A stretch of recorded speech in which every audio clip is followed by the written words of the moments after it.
Hello again. I'm going to give you some of the highlights of that freak's correspondence dinner for the press. And there's a number that weren't highlighted. This was posted on CNN Politics.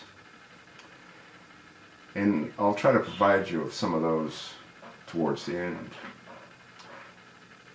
Here's a look at the most memorable lines on life after the White House.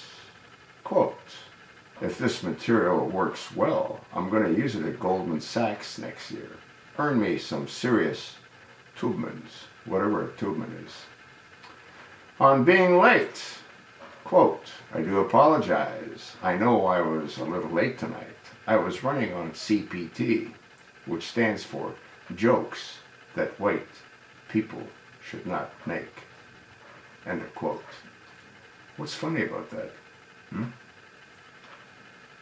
On who will be the next president, quote, "Next year, at this time, someone else will be standing here in the very spot. And it's anyone's guess who she will be." End of quote. On Bernie Sanders, quote, "You've got the bright new face of the Democratic Party here tonight, Mr. Bernie Sanders. You look like $1 million, or to put it in terms you'll understand, you look like 37,000 donations of $27 each." On Sanders distancing himself from Obama, "I'm a little hurt that you're distancing yourself from me, Bernie. That's not something you do to your comrade." End of quote. That's also supposed to be funny.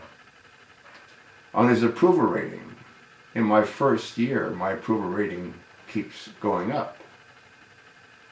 The first time I was this high, I was trying to decide on my major." End of quote. You think he's kidding? He wasn't kidding.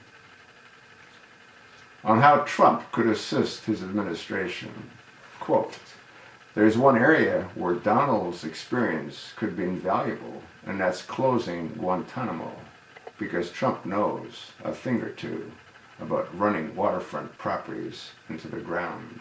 End of quote. On what Trump is doing right now, "I'm a little hurt he's not here tonight. We had so much fun the last time, and it is surprising. You have a room full of reporters, celebrities, cameras, and he says no. Is this dinner too tacky for the Donald? What could he be possibly doing instead? Eating a Trump steak? Tweeting out insults to Angela Merkel? What's he doing?" End of quote. On Trump's foreign policy chops, quote, "They say Donald lacks the foreign policy experience to be president, but in fairness, he has spent years meeting with leaders from around the world. Miss Sweden, Miss Argentina, Miss Azerbaijan." End of quote. Hey, what kind of foreign experience did you have, chosen one, when you stole the Oval Office? At least he has that. On comparing Michael Bloomberg to Trump, quote, "I see Michael Bloomberg, Mike, a combative, controversial New York billionaire, is leading the GOP primary, and it's not you. That has to sting a little bit. Although it's not an entirely fair comparison between you and the Donald. After all, Mike was a big city mayor. He knows policy in depth, and he's actually worth the amount of money that he says he is." Okay. How about the comment that Obama made about this being his last press dinner? And then he said, "It may even be the last one." What do you think he meant by that? Huh? Yeah, I'm going to attach the link. You'll hear the freak in his own words. What I found disgusting is the clapping that he received after making stupid, idiotic jokes. But then again, nothing's changed. The press has always been in his bag, haven't they?